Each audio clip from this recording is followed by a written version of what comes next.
It's the MythWits, a geek pop culture web series, broadcast live for video and audio podcasts.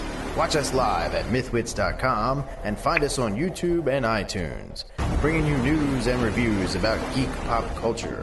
We have comedy skits, play nerd-tastic games, and provide extensive on-location con coverage. And now, your hosts. Well, hello everybody, it's the MythWits, and for good or ill, I am your host, Peter Bryant. Tonight, I'm joined by my co-host and associate producer, Michael Kafis. What up? We will be joined by Allegra at some point. She dropped off again. Yeah, she was here, now she's gone. She'll be back. She's in the bowels of Winston-Salem. or Winston and or Salem. Winston, right, okay. Or old Winston. Or Right. lucky old Winston. That's right. But Hey, Pete. What's that? Is this show safe for Ben 10? This show it might be safe for Ben 10. I don't know. It's not safe for I mean, work. So He's older now, right? He's a little older. Still 10. Oh, wait a minute. He's like one of those child actors. I think he's of age now. So like you There don't you feel go. guilty for. Never mind. Anyway. Pining after him? What? Wow. So anyway, so Almost went Olsen. Moving on. tonight we are joined by a couple of men of action, Mr. Joe Kelly Hello. and Duncan. I'm gonna. Here we go. The proverbial butchering of the last name. Come on. Oh, Get let's it hear wrong. Get it wrong. Get it wrong. Yeah, Okay. It's I gotta hear it. No, you gotta say it. Duncan Rouleau. Oh, that's pretty good. That's pretty okay. Rouleau, but that's fine. So Duncan, how do you say that? Rouleau. Rouleau. Okay, there we go. Yeah. But as long as if you raise your voice and your eyebrows though, and you go Rouleau, then it's okay. Another name bites the dust. No, I have a bit of a history at ruining last names for people. Yeah, I feel like Gagrill of mispronunciations of names. It's gonna be awesome. Yeah, we were up for an award. We were up for a parsec, and part of the bit for our acceptance, should we have won, which we did not win, but you know, It's okay. it's all right. There's always next year. But had we won, that was going to be part of our bit, where I was going to go, and to all you fine people whose names I've butchered. Well, it's better than Pouline, which somebody once did, and I don't know how you got that, but how they got that. Pauline. Pauline. Yeah, Pouline. That Okay. was, I think, the farthest out there that one's going. Oh my Hey. God. My last name is spelled Kafes. Nobody gets it right. What's Cafes, right? Yeah, no. Cafes. Kafis. No, my- Kafes. Kafas. Calves. Kafes. Calves. Calves. Yeah. That's what my car calls you. I go. That's right. I say Hey, there car. are worse body parts to be known by. Right. Right. At least your name's not Michael. Calves. Michael Glutes. Michael Sphincter. The You're list right, goes my- on and on. My name doesn't sound so bad after all. Thanks. Right. You got to put it in perspective. Michael Duodenum. You're always good for that. Michael Epiglottis. Wait a minute. Duodenum. Is it duodenum or duodenum? Oh God. He got the all right. Anyway, all right. We haven't even started and we've digressed. So Shouldn't be there for the pre-show. so tonight we're talking to the Men of Action, and or is it Man of Action, right? Man. We Right, are of course. Yeah. we are the mans of men of action. Yes, Mans of the Action. Mans. So we're talking to the Mans, or at least two of them. And so these guys are they do a little bit of stuff with comics here and there, maybe some animation, a little bit might have a movie. It's a movie coming out, something. We're into comics. A movie. Yeah, there's a movie. All right, so where do you guys want to get started? Let's we always like to start kind of back in the past. Talk about so how did Man of Action come about? Oh, there's so You wanna many go with great that one? stories. You, I was about to apologize for my dog who's suddenly having a spastic attack right here while we're trying to talk. That's fine. So- okay, It's all part of the show. It's all part of the show. You're wrestling in the background. It's my dog. just there's the proof. There's an idiot dog over there doing this stupid thing. That's awesome. Hey, buddy. Yeah, I don't know why. We all worked on the X-Men together.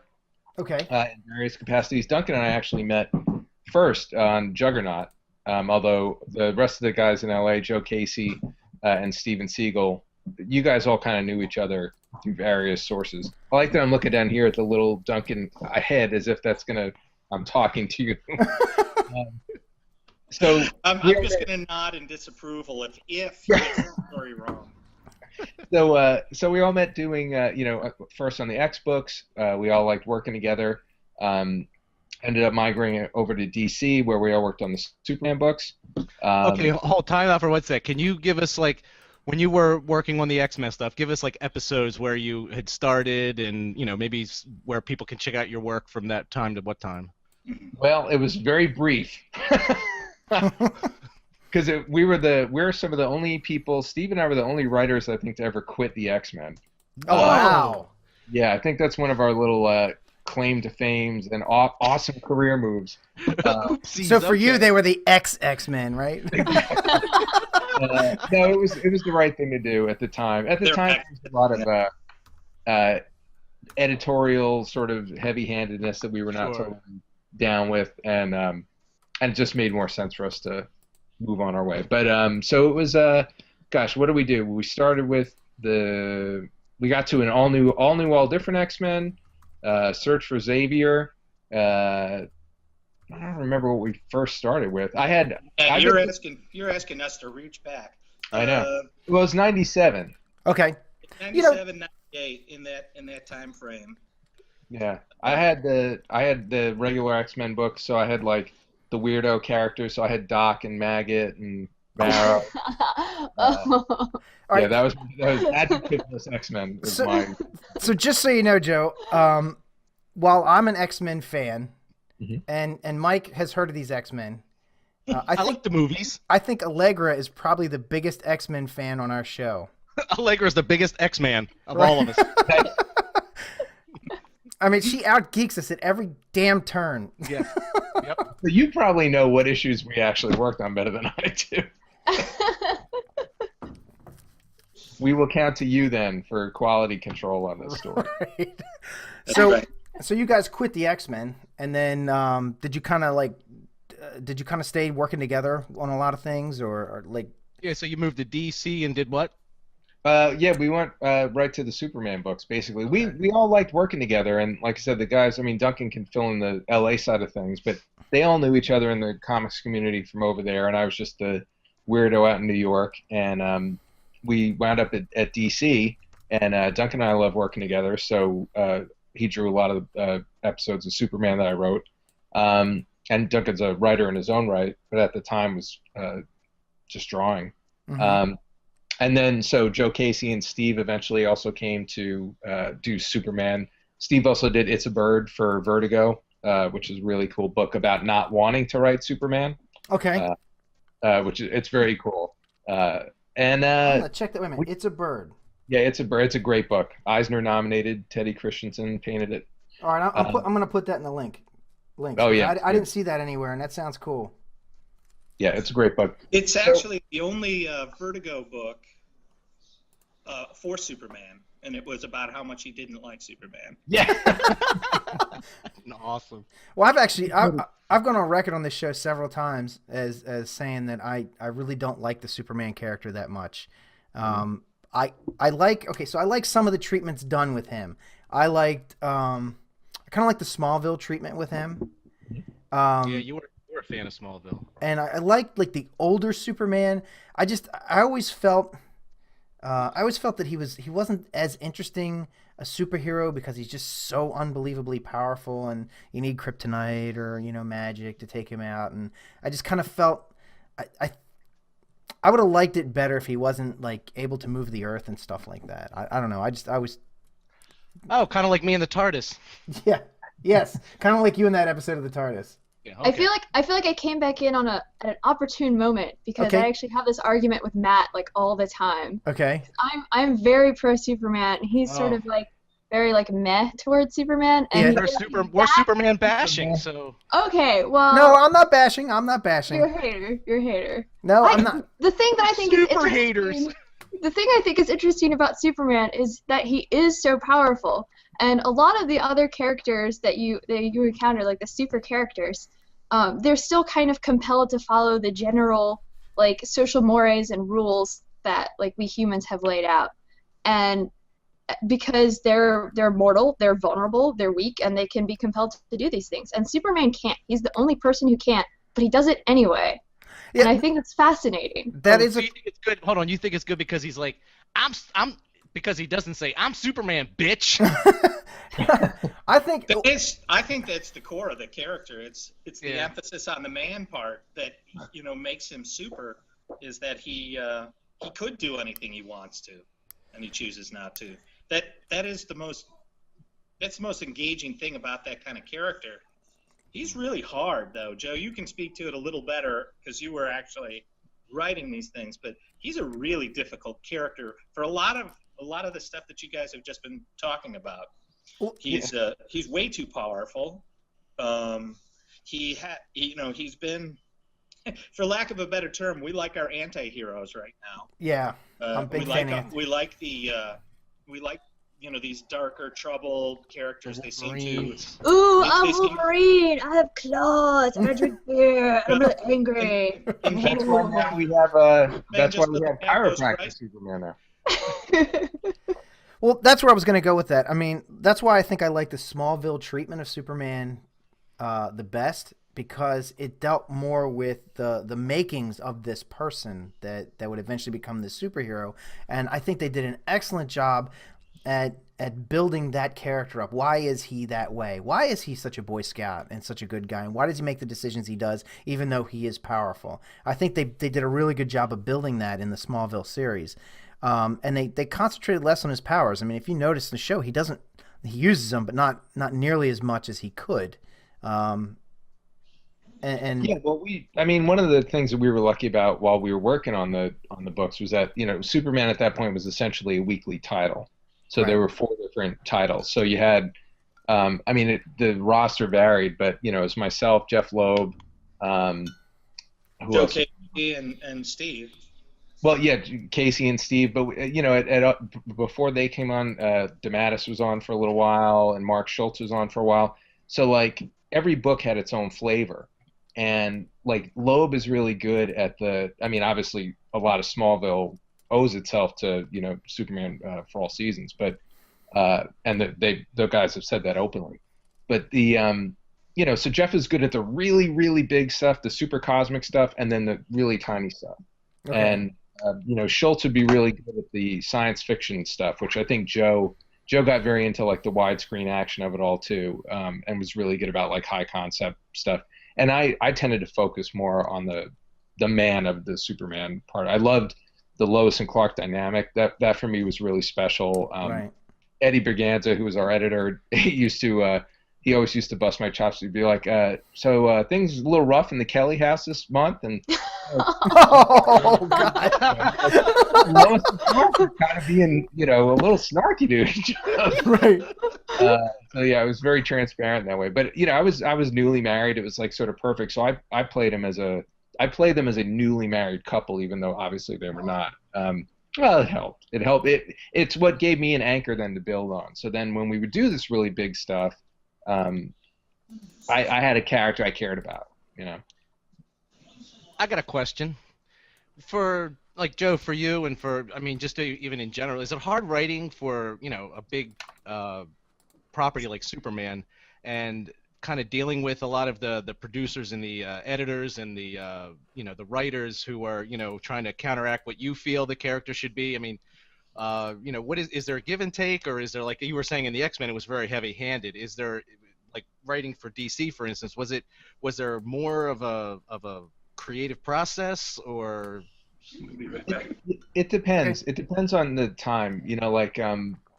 That time at Marvel, like for example, on Deadpool, we were left alone. We were left alone until they realized it wasn't getting canceled, and then all of a sudden it was. oh, wait a second, we should pay attention to this book. Oh, you guys are doing great. So let's trash. Yeah. Right, That yeah. happened a lot, by the way. Yeah. And then X-Men was sort of a special case also because of it was right at the time of the bankruptcy. People were like very worried about their jobs and stuff. It's one of those things that it was frustrating how it all kind of came together. Right. But at DC at the time, Eddie was a great editor. He was very good at shielding us from a lot of the like layers of nonsense you don't want to hear about when you're writing. Right. But yeah, a lot of times we would get stymied. There'd be stuff we couldn't do, and that's part of the trade-off. Is when you work in mainstream books, you're playing with other people's toys, other people's money. It's great because you're part of a legacy, right? You're adding to. I mean, Superman's been around for 75 years now. Batman. Sure. So to have had like 3 years as part of that character's life is fantastic. It's an honor. But then as a writer, you get, well, why can't I do that story where Zod was his brother, and why can't I? Do Right. All right. So is there one? Mike, is there one thing? Wait a minute, Mike. Hold on.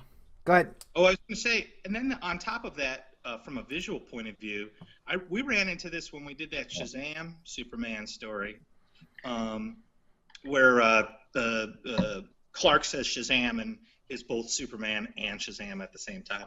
What? Okay. That was a good story. I love that one. The cover was him pulling off, the iconic pulling off his shirt, but it was Captain Marvel's logo underneath, and they wouldn't let us do that because if we parodied it, that's a good word, then other people could do that, and they told us we couldn't. So there was a lot of always legal issues Right. with the visuals. You couldn't screw around too much with them. All right. So I want to know, and then I'm going to shut up. I'm going to let Pete ask a question. I know I'm hogging this. I'm geeking out. You are. Right You're now. totally hogging I'm this. sorry. Yeah. So,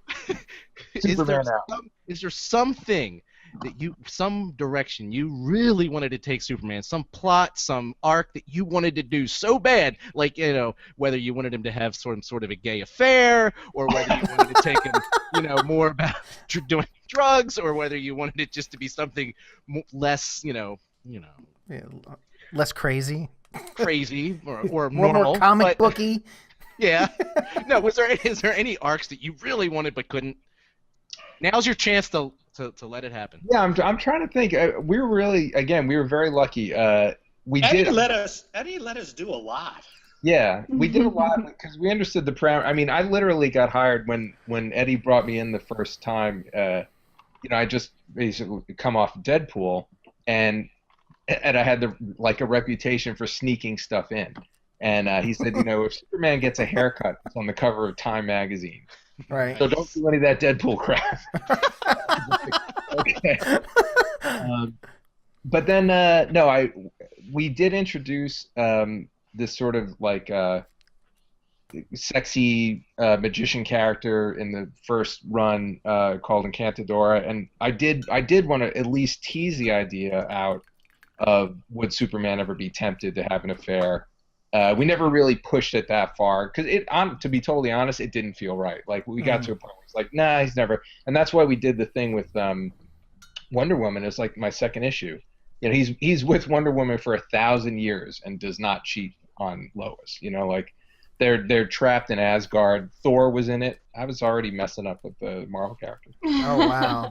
But wait a minute, was it a Marvel Thor or was it just Thor, the God Thor? It's just Thor. It's okay. It's God of Thunder, and they're trapped in Asgard for what turns out to be 1,000 years, and he has a shot, and he says I can't, and Wonder Woman's like into it in that particular issue, and it was just no, it's not going to happen. That's when you had her and Batman start dating over in the jail. And then we did do that. That's awesome. There's nothing wrong with that. Come on, I like superheroes that. need. What's that? I liked that a lot. Superheroes need love too. Forever. 1,000 years. Come on. Yeah, but I don't know. I don't think. So wait. We did have a pitch for Zod to be his brother. Okay. Which I thought was going to be cool, and it was like a clone, because it was all we were playing off of the Byrne stuff, so it was still the Matrix building, babies kind of stuff. So that was where he was going to come from when we finally got the mask off him. But we were told very clearly there should be only one last son of Krypton. Right. Of course, That makes somebody sense, else wanted to do something like that. Could have been like a bastard stepson or something. So, Right. so I got The one last for you. cousin of Krypton, the last great grandnephew of Krypton. Well, I don't know, Duncan. Was there anything else we never did? I'm trying to think if there were any good, like, nasty things. I Right. don't. Well, I mean, we constantly would put in making fun of things that wasn't Superman. But no, actually, I think probably what we did more, or on the stories that you and I were working on, they were maybe they were the lighter ones. They were the more larkish kind of stuff. Trying to reestablish why this character is relevant now was probably something that we did a lot of talking about. I know, with the Elite, that was something that was very important to kind of reestablish Superman and his importance, because I think everybody feels a little, or a lot of people felt a lot like you were saying, that he's he's not a character that you can get your hooks into, and I think we were trying to find out why you wanted to get your hooks back into him now. And he is important. He's kind of a metaphor for our country too, in a lot of ways. Big and powerful, going around, imposing his will as possible, or not doing that. All right. Solving problems with brute force. Right, Yeah. yes. Before we go, I mean, he's a great metaphor for that. Before we go too much further, I have a question, and this is something that's come up before with me and my friends. So Superman this is going to be a Superman versus question, okay? So I'm going to preempt this. No, because I got a Superman writer. So do you guys can answer this, and as far as I'm concerned, I will shut up and just take whatever you say. Canon. Right. You trump whatever I say. So Marvel's Thor versus Superman. Superman is vulnerable to magic. Doesn't his head get caved in with Mjolnir? I mean, but, okay. If you're saying that Thor uses magic, don't you know Marvel's mandate? It's just science we don't understand. Fair enough. Okay, done. All right. Nicely done. All right, nicely done. Good dodge. Like it. But you do have a point there. And the movies with Thor in it, they basically just said, yeah, they're just superpower eternal aliens. Yes. So that's So. I don't. That whole magic thing is a little on and off switch, isn't it? It's like when it's convenient, it's magic. Well, it is because there was a time in one of the episodes of Thor, because I used to follow Thor many years ago. I'm in my 40s, so I was following Thor during the whole war with the Niflheim, when they had the Black Elves coming onto Earth and they were invading Earth and everything. There was a scene where Loki does something really messed up to Thor, and I can't remember exactly what it was, but Thor was so pissed off at him that he actually cast a death spell and killed him. Right? And he had to go to hell. This is when Thor went to hell. He got punished. Odin punished him and banished him to hell. But he literally, because I'd never seen that before, he was, actually cast a spell. And so... Yeah. That's I don't remember that one, but that's reaching way why back. are you keeping that in your pocket? Yeah. You could be pulling that out every time he's duking it out with the Hulk for a ham sandwich. Well, that's an argument I had with somebody. They were like, Thor versus the Hulk. I was like, well, Thor's going to win because he'll just cast a death spell. And they're like, what? Well, you can. I mean, if he has the death spell, that's kind of, it's between that and the Ultimate Annihilator, right? Right. All now, right. How fast can he cast the death spell? What's that?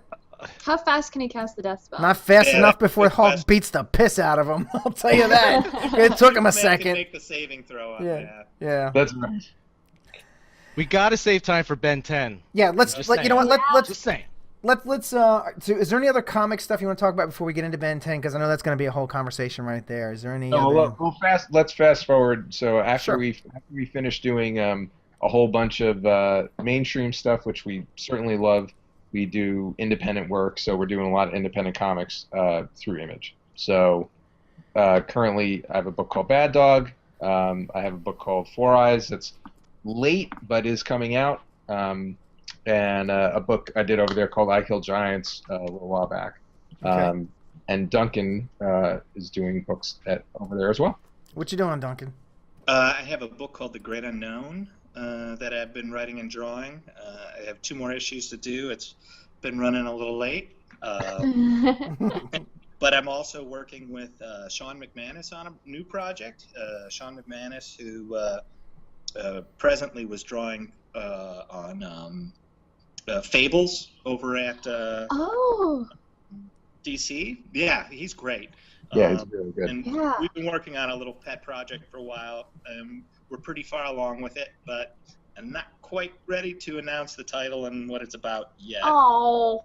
And then I'm also working with this great Argentinian artist too on another title. So I've got a couple of comic books that I'm actually just writing and not drawing at the moment because I'm working with these Man of Action so much.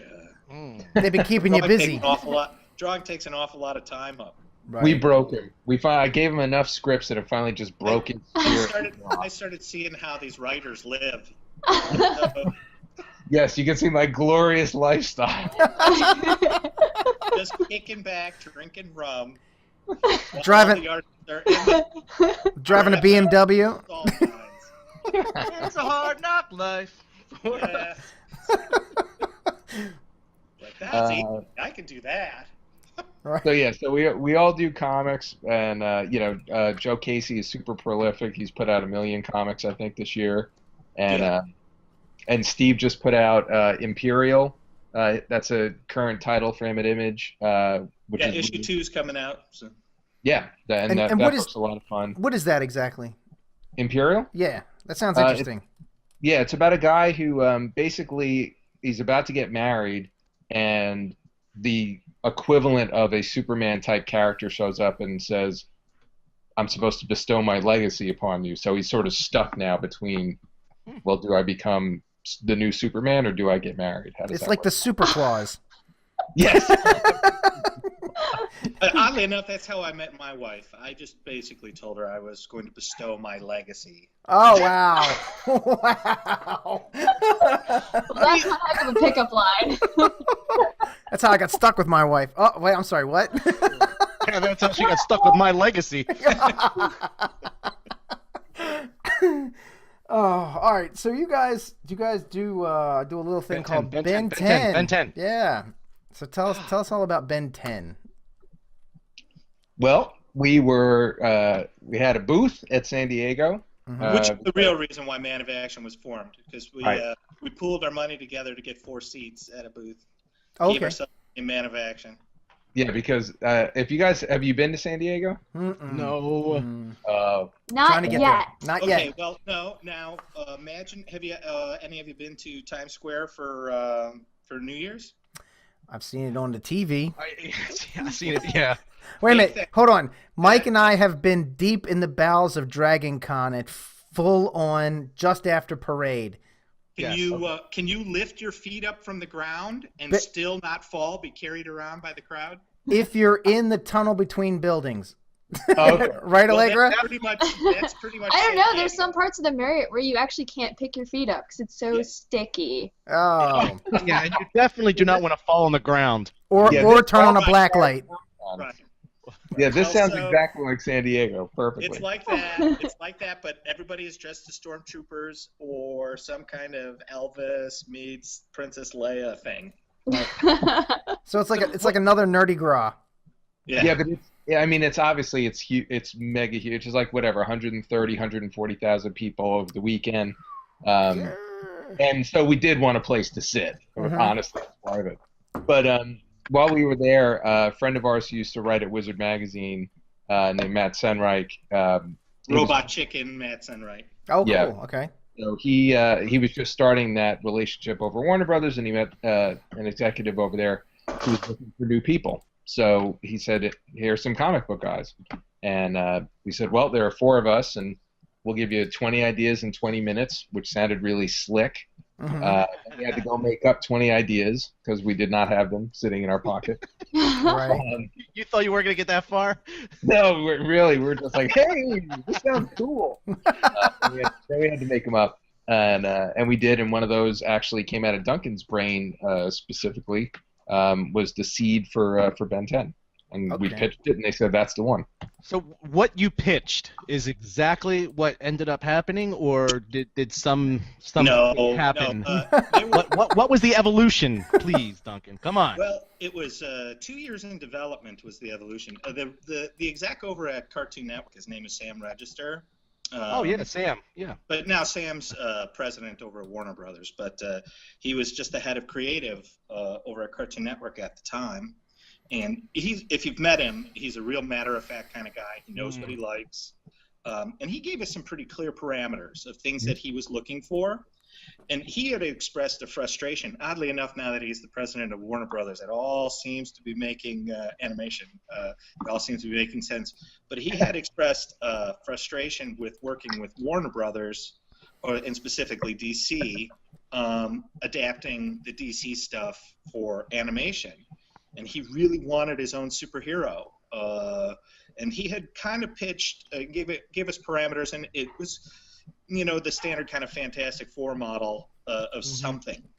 And we said, no, we're not going to do that. But we kicked around a bunch of ideas. And oddly enough, when you're working on the X-Men, one of the favorite things of any of the writers or artists, and you can find that out from anybody, is that you sit there and you make up new mutants all the time, characters that I do that all the time too. You don't want to hear about our superheroes. Right.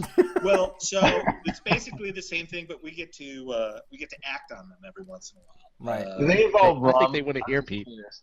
So this was a character that I forgot who I was telling. I was like, oh, you should do this, and he had this stupid name and all of. I think his name was Entourage. Oh God. What was his power? But He follows People always superstars hanging around him. Right. People always hanging around him. yeah, Was he like he's the always multiple hanging around. man? Like, oh look, I'm my own entourage. Yes, that's exactly what it was. Oh, that's awful. That's awful. That's what it was. Oh, all the Lovely dirty life. laundry come out. But anyway, so when Sam had given us the parameters, and we started kicking around the ideas, that was one of them.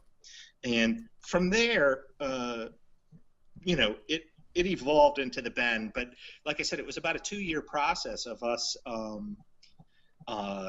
taking, because he was initially going to, this is the original pitch, he was initially could trade places with alternate versions of himself from other dimensions. Like a Ben who grew up on a planet where the polar ice caps had melted. So he's Amphiba-Ben. And, Oh, that's pretty cool. It's actually kind of neat. Yeah, it was very cool. It was a good concept, but it's a little complicated to explain to a 6-year-old. Right. and Sam Register's like, kids ain't gonna get that. So Right. we're like, okay. So so he gave us the parameters afterwards. He said, really like the idea of a guy being able to turn into all of these different things. That's great, but you got to make it more kid friendly, and you got to find this was something else that was really important to us as we developed the show. Grandpa Max came in and Gwen came in, because it was very important for us to also have characters that don't necessarily always get represented in animation positively. They're usually the brunt of every joke, parents and or the girl foils. And so it was very important for us to make characters that were kind of cool, and that it felt like a family show. So that stuff got added in later. And initially, at one point, he was going to turn into different superheroes. And I'm glad we kicked that idea out, because we finally settled on the aliens, which, in a weird way, is similar to the alternate mutant versions of himself. But it was just the minute that idea came in, it was like, click, that's the idea. Cool. That. Yeah, David. Okay, so we have a chat room. We have a lot, because this is a live show. So we have a chat room, and our buddy David, he wrote in. He says, "What is your favorite alien for Ben 10?" I always just go old school, because there's about 157 of them, and I can't remember them all. Okay. Honestly, I love Wildmutt. I just love how simple that design was. Dave Johnson did the designs for all the first bunch of aliens. Classic Ben is still my favorite in a lot of ways, and I just love. I happen to also like werewolves, so that character, that sort of weird dog, drooly, messy dog character. I love. So Wildmutt is always Okay. been my. Cool. Yeah, I'm same with the classic characters. The one that was always the most fun to write was Gray Matter. Just because he was goofy, but I think power-wise, I always liked Upgrade. He wasn't the most fun to write, but he was most definitely the most fun to think about what and how he could upgrade things. So. Yeah, I'll tell you what my it kind of reminds me a little bit now. I haven't seen a whole lot of Ben 10. I'm in my 40s, so the show's not really geared towards me. Well, you missed the red wedding on Ben 10. That was incredible. Okay. Yes. And the purple one. But it reminds me a little bit. Do you guys remember a show called Galaxy Rangers? Galaxy Rangers. Well, there was a character on there, this guy Goose, and they all had a badge, and when they hit their badge, something would happen, and they would get some kind of power or something. His was this like super adaptoid type thing. So he'd hit his thing and jump in the water and turn into this amphibious creature, and or one time he wanted to grab some electrical lines and electrocute this thing, so he hit it and he turned into this big metal thing, and he reached. I don't know. So it just kind of reminds me of that. I don't remember that. Great. Why don't you go interview him? Okay, we're talking to these. I'm just saying. It just kind of reminded me of that. These guys are about my age. I would say somewhere in there, right? It's killing me that I can't remember that show though. Because I thought I've watched pretty much everything. I've actually heard this one with the Galaxy Rangers, and also Dial H for Hero, and a couple of other ones. And the idea of him transforming isn't necessarily, and also having kind of a variety of characters that he can transform into, is not necessarily what I think resonates the most with the character. Right. It's really him. It's that he transforms into all those things, but he's still 10 years old. And that's the fun thing. It's like it's a power fulfillment in one way, but also, kids just have a different perspective on how to get things done. So it was just really fun to do that with those characters, with those powers. And I do think that is essentially really what is Ben 10. That's cool. I'm trying to remember, because my son watched the show religiously for at least a year or so, and I watched it with him a lot. And at the time, I didn't know I was going to be, on a show interviewing some creators, or I would have watched like really, harder. I swear, I promise I would have. But I always seem to remember like thinking it really is a decent show. You know what I mean? It did have a lot of morals but perspective from a 10-year-old. And one of the things I was remembering, and I'm trying to think that, and the question is, did they? Anytime he was in any of the other creatures, when he was like, I don't know what you would call it. I know he hit the thing, and then he kind of became, and it was sort of a join. He joined he turned into and joined sort of the mind and the body of a different creature. Yeah, he would get the DNA of the alien, so he would basically transform into that alien. And believe it or not, oh, go ahead. Okay, no, he was still. It was entirely his brain, or was there memories and? No, it was his brain, except for one character. In the original series, there was Ghost Freak, which was kind of an alien that had been hiding in the Watch. So when he would turn into him, he'd get possessed. But it was him. It wasn't kind of a brain share like Firestorm or Captain Marvel was with Rick Jones. It wasn't. And then some of the new characters have one or two, like Wrath. Wrath is this cool tiger guy, and whenever Ben turns into Wrath, his personality gets a little whacked out. Okay. Right. Because it always made sense to me that he should take on some of the, That's right, because DNA difference.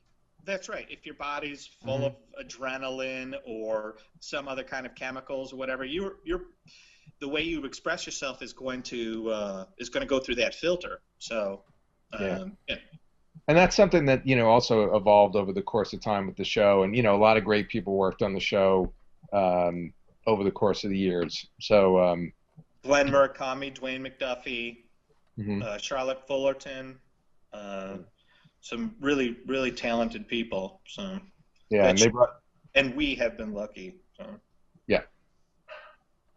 So is it still in run, or are you guys just doing like some comics, or where if anyone wants to, is there like new material for Ben 10 still out? Yeah. Yeah. Okay. There's still Yeah. a new season coming out, right? Yep. Yeah, Ben 10 Omniverse. I'm not sure which actual number of season it is, but there's there's a lot of of Bens out there. But yeah, there's more Omniverse coming, and if you live in other countries, there's a game show apparently. Wow. There's a monster truck rally. Yeah, there's a monster truck rally. There's a roller coaster, I think, in England. There's a What is it? good musical. What is the watch called? The Matrix or something? The Omnitrix. Yeah. The Omnitrix. Okay. And then the Ultimatrix later. Yeah. All I know is I did one time. I put my son's Omnitrix on, and it was pretty cool. I don't know. Oh. I felt kind of cool. You were asking. We were talking about San Diego before, and the whole convention thing. Doing comics we've had great careers. Like all four of us come from different places and have different backgrounds, and so the comics fans are always fantastic, and we'd have a great time at Comic-Con. But once Ben 10 came out, then you had little kids showing up at the table and flipping out. That really is the best. Like it's awesome. It's fantastic to get love from fans of all ages, no question. But when you get the little kid and you just remember what it was like the first time you saw blank, you put your favorite thing in there, and if you actually got to meet the person who made that stuff, because of comics, we're a lot more accessible than like I never got to meet George Lucas. There's no universe. Shame on you. Yeah. Well, yes, maybe you. Yes, you got to meet Steven Spielberg. Yes. Ooh. Nice. But so to have that access to fans, and especially to the young fans who are just really super excited, it's great. They just believe the whole thing so much. Like it's all so real to them. World. Yeah. I mean, a lot of cosplayers talk about this. Like their favorite thing to do is to interact with little kids, because I mean they'll come at you like you're their actual favorite superhero come to life right in front of them. This is the greatest thing that's ever happened to them.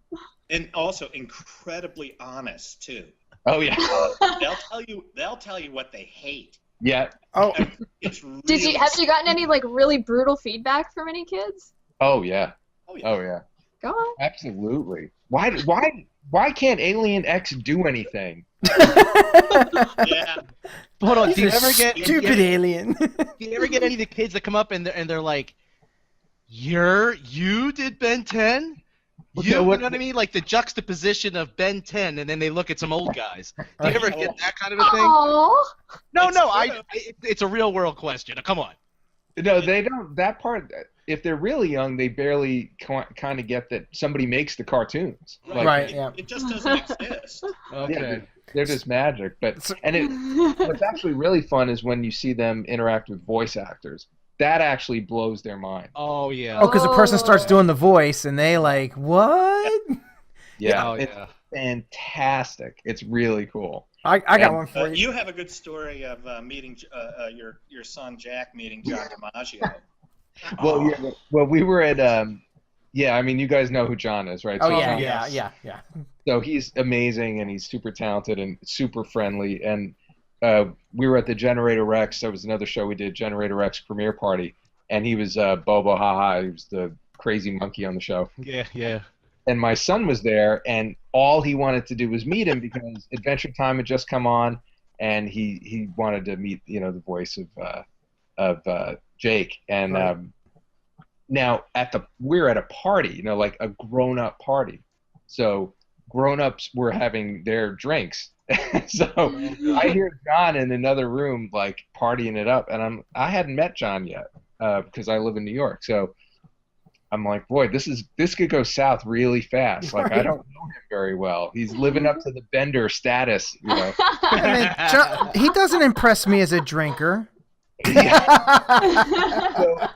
I walked up to him and I said, John, and he turns around. He was being all boisterous, and I said, John, here's my son, Jack. He really wants to meet you. And immediately, like, he just flipped, hey, buddy, how's it going? who do you want to hear? And he rattled off every voice. Every voice. Oh my God, that's awesome. I had to watch, like my son at the time. I mean, that was I guess almost 5 years ago, right?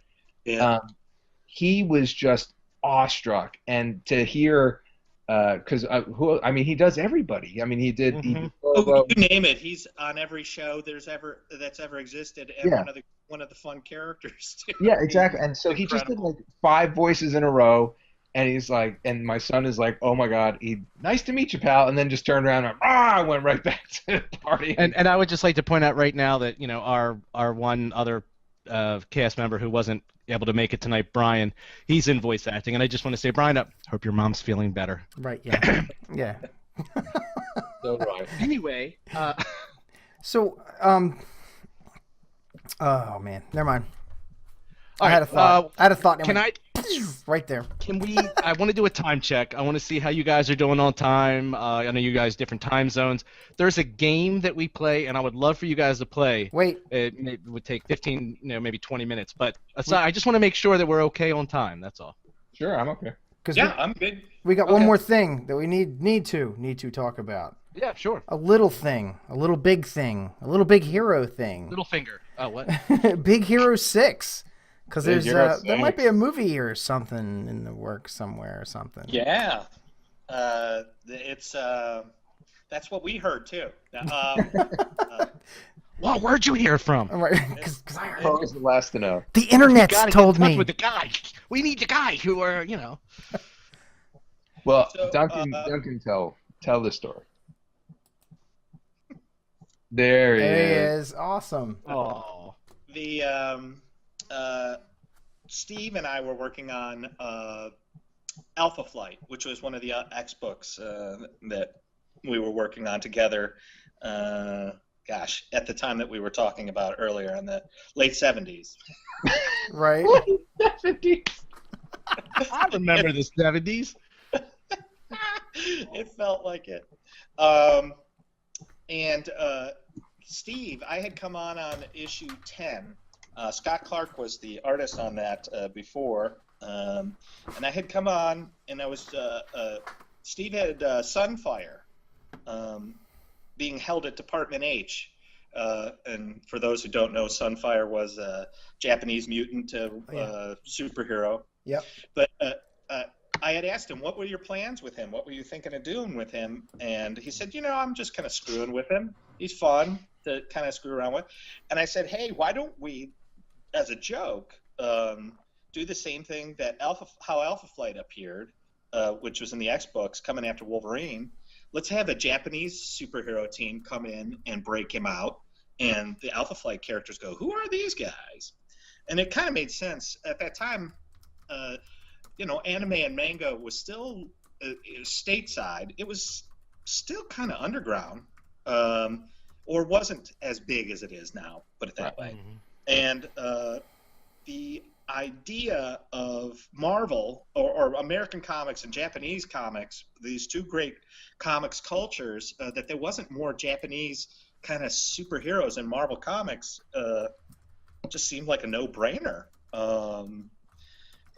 So we went about and we created Big Hero 6, and the minute we were going to have them appear in Alpha Flight, we had it over at the editors, Jay Gardner, who was the editor at that time, and it was all the drawings and all of our ideas were up on his wall, and Bob Harris or whoever, powers that be, loved it so much they wanted to make sure that there was a series that came out.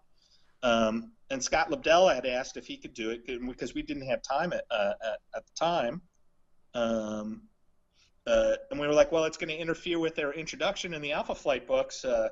But in the in the great management style of Marvel, they decided to go ahead with it. The introductions of them all got very screwy. But so we did do them in Alpha Flight, but not as the story we were going to do because the miniseries kind of already showed up, and they already were a team and everything, and it just didn't make sense. And then the whole thing kind of faded into the woodwork. We didn't really think much of it know that both Steve and I and Joe, and actually the four of us, we didn't want to just handle characters. We loved being part of the crowd that was making stuff. So even in our commercial stuff for Marvel and DC, we were constantly making new characters. We were trying to add to the canon instead of doing our fine variation of a Vulture story. So, Big Hero 6 was one of them. And then cut to 15 years later, or let's see, the 1970s, right? So we were working on Ultimate Spider-Man for Marvel, with the animated show. Wow. And we were kind of joking, like, who should we bring in? Let's bring in some really goofy characters. And Paul Dini was constantly bringing up Howard the Duck and Squirrel Girl. He was always trying to get those characters. Howard the Duck. I didn't know Howard the Duck was a Marvel. Oh, you didn't know? Oh, you didn't know that? Oh, Did you not see the end of Guardians of the Galaxy? Anyway, so we were kind of listing off all of these. I mean, we were getting down to D, F, K level heroes. And the Q list of superheroes. Because we just thought it'd be really funny because these characters weren't as well defined in the Marvel universe, and so with the spirit of the show, the Spider-Man show, which was comedy heavy, we were looking at all of them, and I jokingly said, "Hey, let's do Big Hero 6." And Jeff Loeb and Joe Quesada, it looked like both of them, all the blood drained from their bodies at the same time. And we're like, "What? What's that?" And they go, "How do you guys know about that?" Well, we created them. We created They're like, "You guys created them?" Wow. Jeff Lowe's like, "We got to have a meeting. We got to talk." And then that's how we found out that the Big Hero 6 show was getting brought to the big screen. Since then, we've gone over there and we've taken a look at a lot of the stuff. And Don, who's directing, Don Hall, he's great. They're doing such a great job with it. And I think the thing that Steve and I were the most pleased with is the show itself, or the characters themselves. The Bible that we had originally written for Jay, and how we were going to introduce them, and then what Scott did, and then later on Chris Claremont did a run of the characters where they brought in that ginger. No wasabi or wasabi ginger character. The story that they wound up going with was oddly, very, very much in the same spirit that we had come into. I grew up. I loved Speed Racer. I loved Johnny Sacco and his giant robot. Yeah. All of those kind of characters, and to kind of take those kind of characters and treat them with a Marvel treatment on them, but still keep the love of those anime characters and those alive. That's exactly what the show is. It's got a lot of that. It's got a lot of great heart, and so we're very excited for it. And these guys are doing such a great job with it. So I got a question. Since the announcement of the movie, I mean, I'm seeing just a little bit of controversy here and there about, Disney saying it's not really a Marvel movie and this and that. I mean, do you guys catch any of that controversy, or where do you guys stand on that? We've heard it, yeah. But we're not really. I'm not going to get in that one. Yeah, I wouldn't get in that fight at all. Yeah. I mean, I'm not trying to throw a gasoline on fire or anything. I'm just curious. I mean, I'm just literally just like, it looks like there's some people arguing, purists. You have two very successful, proud companies that are working with each other, or are part of the same company now. Right. And so you all, you're just going to have a little bit of that, I guess. Everybody wants to be Mr. Pink. Right. They're going to work it out, and it's going to be great for all of us. So. That's awesome. All right. Good answer. Yeah, we have to agree on that. I mean, Marvel has done very well under Disney's direction. And I think some of the best property that Marvel's put out, movie-wise at least, has been under Disney's direction. So I basically give them a pass with anything they're doing until they prove otherwise, because as far as I'm concerned, they're pretty much hitting it out of the park with everything nowadays. Yeah. And also, I completely agree. And on top of that, Joe Quesada and Jeff Loeb, those guys, they love and they know Marvel comics so well, and they're really great stewards of making sure that stuff, the spirit of it is, and also working with Disney, making sure that the Marvel brand isn't, is remaining the Marvel brand still. Yeah. So. They just need to get a hold of X-Men, get the property of X-Men. Oh my God, please! And get the Fantastic Four property, and then we can have Secret War, the movie. Yes. Secret War needs to happen. Secret Wars. That was one of my favorites. Or I don't know. I'd love to see the Brood come as a movie. I'd love to see an X-Men Brood movie. I think that would be fantastic. But All right. No, if you live to the year 2035, I'm sure you will. okay, all right. That's well, not that far. We can do this. That's true. Wait a minute, 2035. That's my prediction. Carry the one. All Wait, right. hang on. I need to set a little reminder on my Google Calendar. Okay. All right. Brood X-Men. All right, so I'm texting with my son right now, and I'm like, you do know that we're interviewing, the creators of Ben 10 and everything. It's oh yeah, I know, I'm totally watching. Oh, is so, yeah, and I was like, asking if he has a question. I'm like, got a question? And he's like, I'm waiting for your question. I'm like, no, dummy, do you have a question?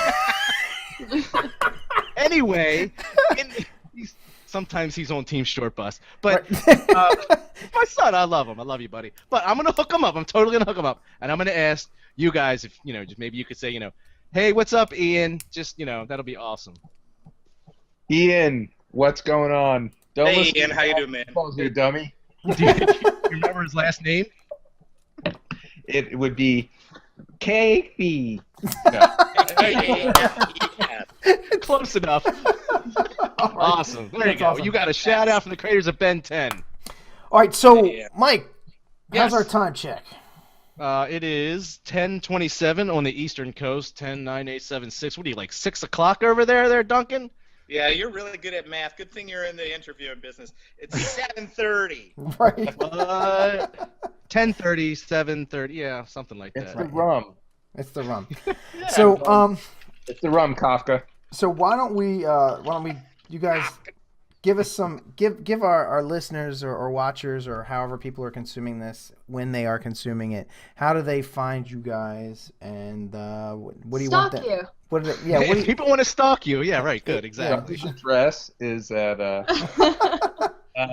we're at manofaction.tv. mm-hmm. Is the website.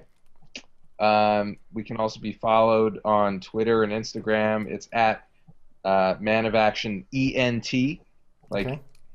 entertainment. Or Um, the giant. Or like an ant, yes. Because that's the glacial pace at which I finish my comics. Bars. Ant-Man. We stand around and make circle and harum and boom. And then Duncan. Yeah. We're both on Twitter also. I'm Joe Kelly, MOA. Duncan's Wow. one, right? I did not quite get the social media memo. I have a different name for all of my different. Oh, Lord. On Twitter, I am Rouleau1. Yeah. ROULEAU 1 on Twitter. Rolio, Polio Yeah. 1. Rolio. Pauline 1. I can't believe that there's another Rouleau out there that I had to put the 1 on. See, when that happens, you're supposed to go like the original. That's right. I Yes, think it means you have to fight. I'm pretty sure. There can Yes, only there be can one. only be one. Exactly. I'm the OR, the original Rulio. That's right. He Just said don't fight, let not him rap win. battle. Oh, okay, right. He can cut off your head, just not your hands, because we need you to draw. It's going to be one. So his headless corpse is just still going to be drawing? Yeah, it would just. I think that's basically true. Alzheimer's is going to take care of that. Alzheimer's? What's that? Yes, and then Von Voom, on Instagram. So. Could you spell that? This is so much to remember. Is that 2 M's? I know it's too much. Carry the V. Baron Von. VONVOOM. Boom. I got it. Okay. Boom. There we go. Okay. Oh, poor Allegra. She keeps dropping off. I know. We're just sickening her. That's all. She's It's just No, Like no, a she hates I'm it. out She here. hates it. She's always coming right back. There she is. She got that North Carolina connection. Oh my Yeah. God! It's The yeah, Boondocks. it's being filtered through moonshine and meth right now. So All right. So do you guys want to stick around for a game that we play? That's a lot yeah, of play fun. the game. Play the game. Let's play the game. Let's do All it. right. All right. All right. Cool. I'm just going to give you a little thing. First of all, if you guys are any bit familiar with Google Hangouts at all, there's a little thing to the left. The menu is the YouTube. If you have your YouTube program or pre-app loaded, you might want to. If you don't have it done, get it loaded now. So it's just on the left of your screen, little box with the red box with the. I'm on my red triangle. iPhone, you guys. Uh-oh.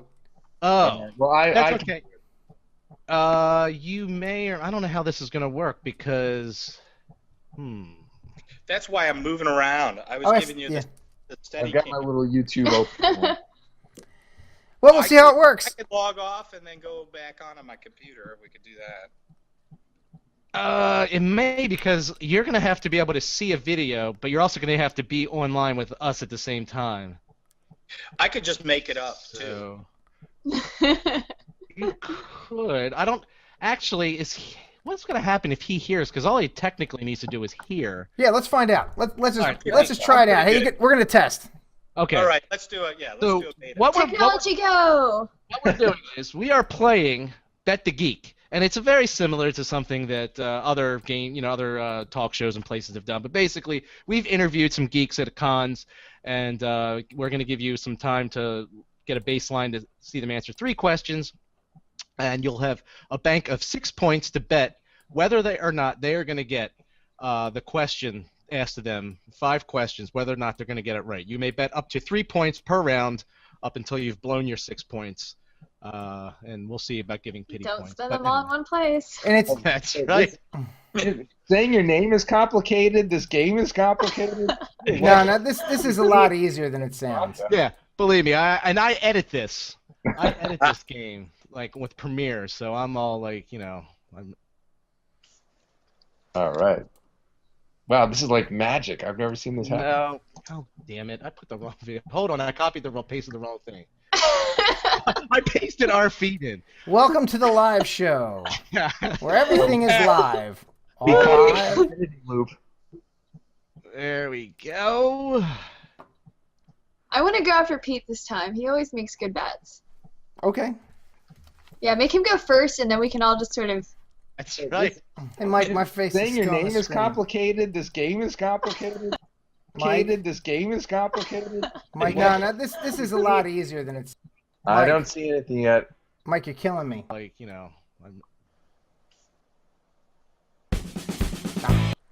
And now you're on mute.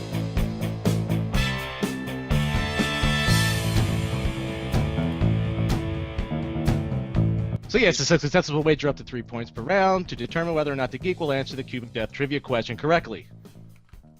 We're interviewing Benjamin Charles Press Esquire. Hi, I'm Michael Kafis from the MythWits, and I'm here with Ben Press of Press Incorporated, the family of the press. ice picks. Of the ice picks. The ice I am one of the ice tray. tray ice. As Donna Mugavero. He was totally drunk. Just like to point that out. Oh, we should get down to I this am too. Pick I Junior. don't have Pick video. J. Pick JR. Okay, we are going to play And I Cube didn't of hear Death anything one either. more time.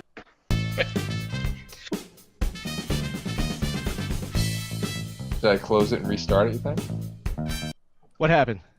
As the video, it's not coming through. It keeps saying you pausing it. And Oh, yeah. This is the part now where I sound like an old man. I don't see the picture.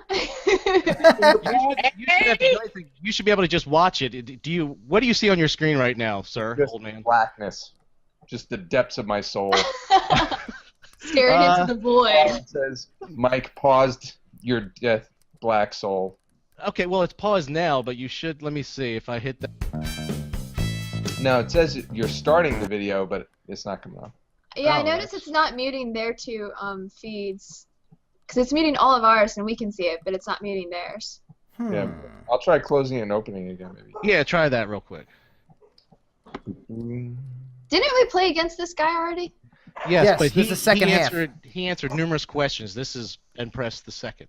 Oh. Oh, this is looking better. All right. Anything? He failed me in the clutch last time. I remember that. And Duncan, are you hearing anything by any chance? Not a thing. Oh, that's fun. All right, mine's gonna work now, though. I think. All right, I don't know what we do here, Duncan. You're just gonna go Russian roulette style. Yeah. Hey, we'll see how you do with random chance. Hey, that's a good test. Okay. And then, you know what, just for shits and giggles, though, when we pause it in between where everyone bets, we'll read the question to Duncan so he can at least know the question. How's that? Okay. All right, here we go. Okay. Animation. Okay. What town does SpongeBob SquarePants live in? Sea bottom? Something? Final answer? Animation. That's not good. He just said he hated the show. And I did, yeah. Duncan, the question they had, his first baseline question of 3 was, where does SpongeBob SquarePants live? And the answer was, he said sea bottom, but the answer is obviously Bikini bottom. And just because I'm an ass, and we know Ben, and he's a great guy, I have a SpongeBob that I just found online that's pointing at him. What does it say, Pete? Because I'm losing. I can't see I can't see it because your thing's in the way, but it says learn to play, bitch, or something. Yeah. Fuck you, learn to play, bitch. Learn to play the game, bitch. Yeah, something like that. All right. Okay. All right. Well, now that I know how it works and I can actually see it, I'm ready. Okay. All right. So Well, we're getting his baseline, so we got 2 more. Okay. Bikini Bottom. Bikini bottom. What? Okay, this is a fantasy question. Okay. What type was Harry Potter's first broom? Nimbus 2000. That is correct. Harry Potter's such bullshit. It's not even real magic. So he was just asked Duncan that what was Harry Potter's first broom, and it was the Nimbus 2000, and he did get that one correct. Okay, good. He also said that Harry Potter magic is not real magic because that's his opinion. Who said it's not real magic? This is Someone Benjamin who is Press. wrong. Someone, yeah, a Benjamin wrong Press person. Esquire. You don't know? A drunken wrong person.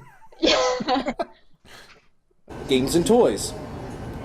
In Monopoly, you can purchase the B&O Railroad. What does B&O stand for? It's No, the video's not Baltimore playing. and There it is. So he's asking what the B&O Railroad, what B&O stands for, and he's just fumbling over it. I don't even know. Should have taken the train, it'd have been much faster. Right? Baltimore and Ohio. Baltimore and Ohio. Right. So now we're at question number 1. Here we go then, games and toys. According to the SRD, interesting. Okay. What happens if a portable hole is placed within a bag of holding? Ooh. All right. So Duncan, this is, I don't know if you know anything about Dungeons and Dragons, but the SRD standard rules. What happens if you take a portable hole and put it into a bag of holding? That is the question. Oh, good lord. Well, we don't have to answer the question. Yeah, we don't. We just have to guess whether he Right, gets right. it right. He'll know. So now at this point we're betting the geek, and you now remember everyone. You have 6 points, Right. and I'm going from Allegra to Duncan to Joe to Pete. You want? So- Wait a minute. I can go first because Allegra said she wanted to go Yeah, after that's me. right.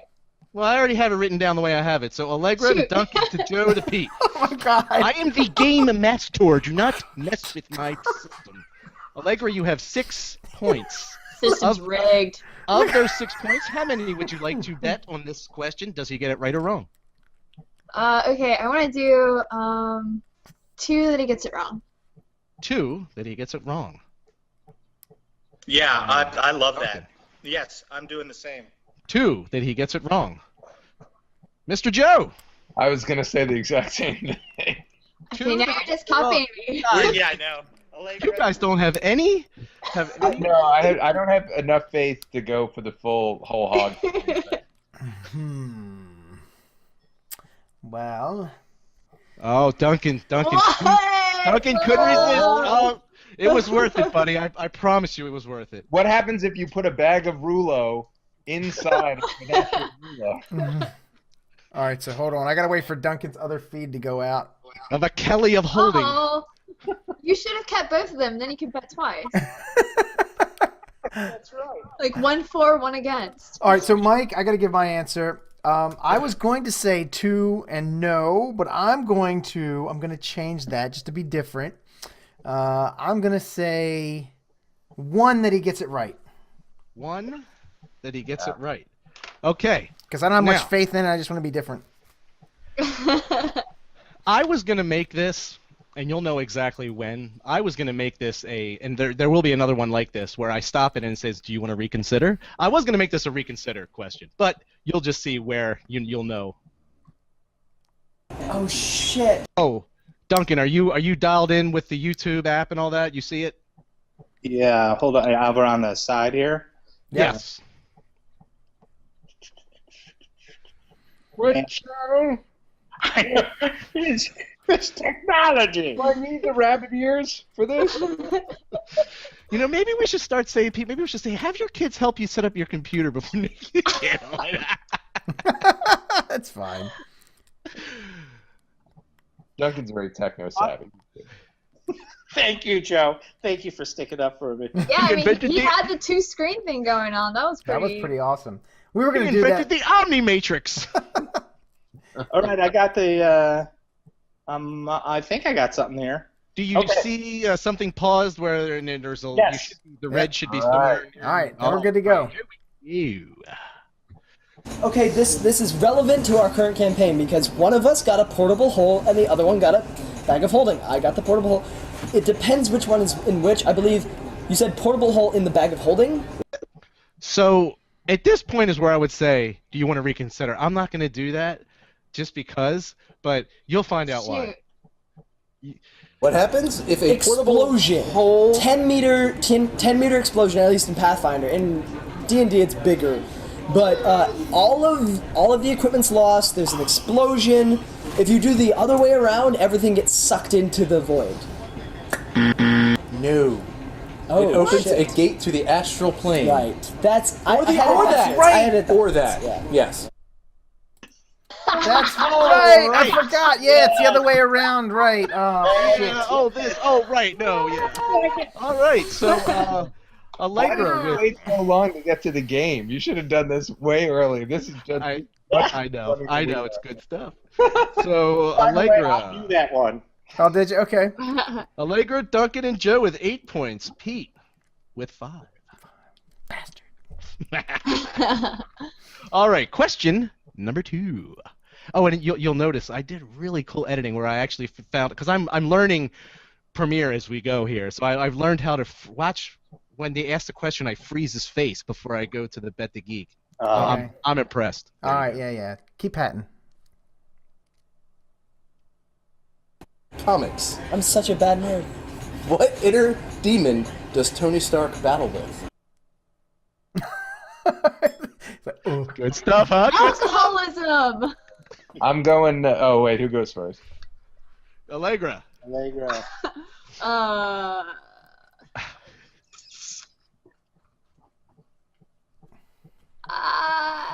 gonna go 1 against. That he gets it wrong. But he gets it wrong. All right. And no. Duncan. I'm going 1 for him getting it right. All right. Wait, is this like a literal demon? Did I getting. miss some iteration of Iron Man? No. This is like his, This is his inner demon. Yeah. Yeah, I'm going 2. That Oh, he so gets it's probably actually alcoholism. Yeah, it is. Yeah. Wait, I want to change mine. Yeah, I think that just by the fact that he was drunk when you interviewed him, it will channel. Yes. His Let inner me Stark. change mine. That's a good. Hey, but don't give away your strategy, Joe. All right, so Allegra, dial your answer in, please. Okay, I want to change mine to 1 for. 1-4. Yeah. All right, and Duncan, where do you sit in there? Are you going to get Oh it yeah, right I or was wrong? 1 for. Oh, he's totally. I mean, people who don't know that Tony Stark was a big old boozer hound. Right. It's fairly obvious. Why the cast Robert Downey? All right, Joe. Oh, 2-4. 2-4. Oh, like it's Big. I like how you play, son. Somebody just came back from Atlantic City. Oh. I don't want to play myself out of the game. I was going to go 3 for that he gets it, but I'm going to go 2 that he gets it. That way, at least I have some points left over in case he fails me again. All right. Okay, here we go.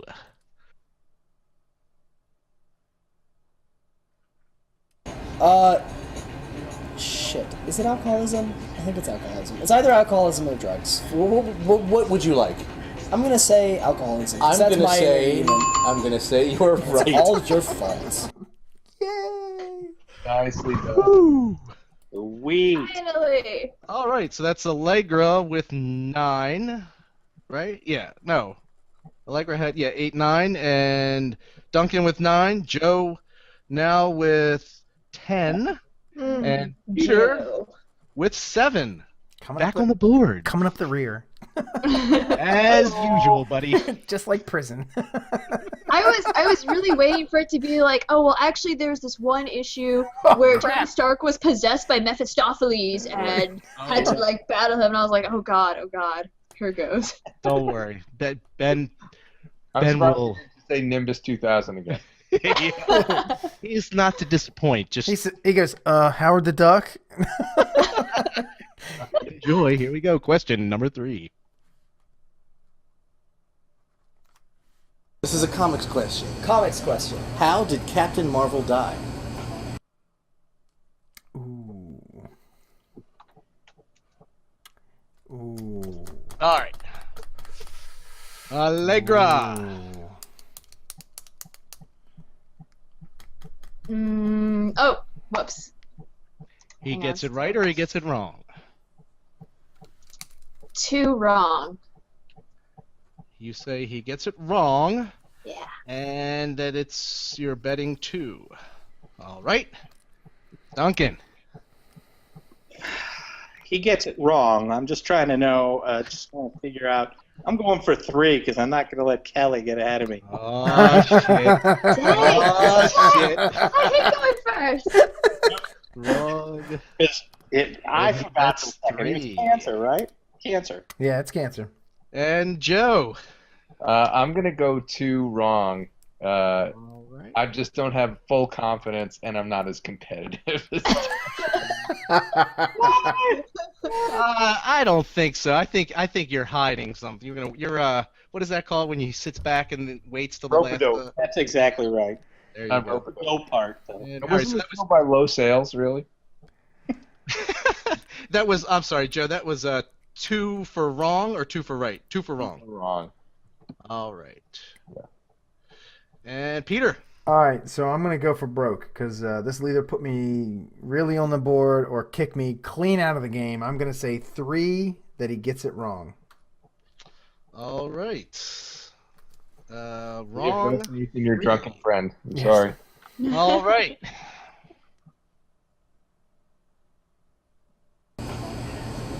Captain Marvel? When did Captain Marvel die? Nobody told me this. Anybody want to reconsider? Now, I would like to point out, Joe and Duncan, you guys have not played with me. There have been times when the person has done that have said, huh? And then they get it right. That Right. being said, I'm just saying, this is the meanest part of the game, which Yes, I hate this part. I love this I part. hate when he does this. Bastard.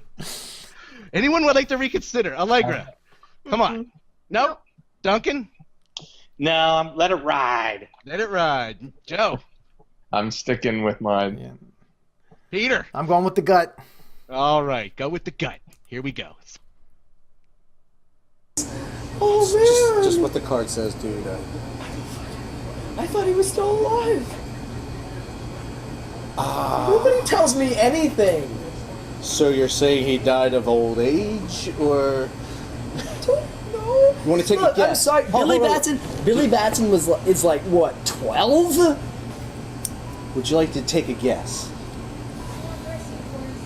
Well, it wasn't of natural causes, clearly, because he's I'm like gonna say no. he's like 12. It wasn't a sniper because that was Captain America.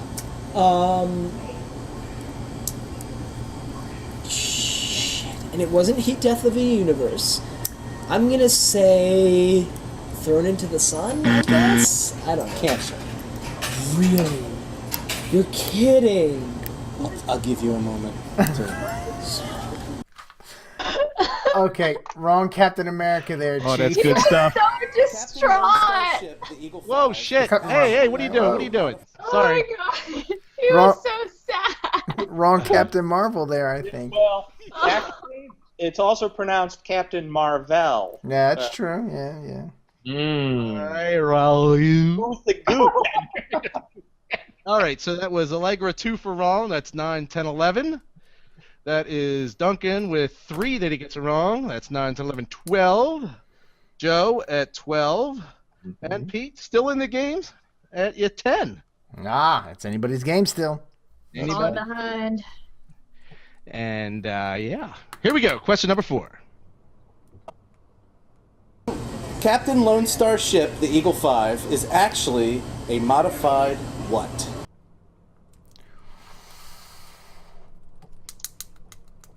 Ooh, he's got to know this, right? I'm a Mog. He's a drunk. Is this the last question? Nope, that was number 4. So we have one more after this.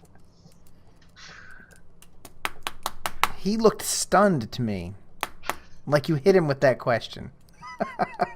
Like right here. Like...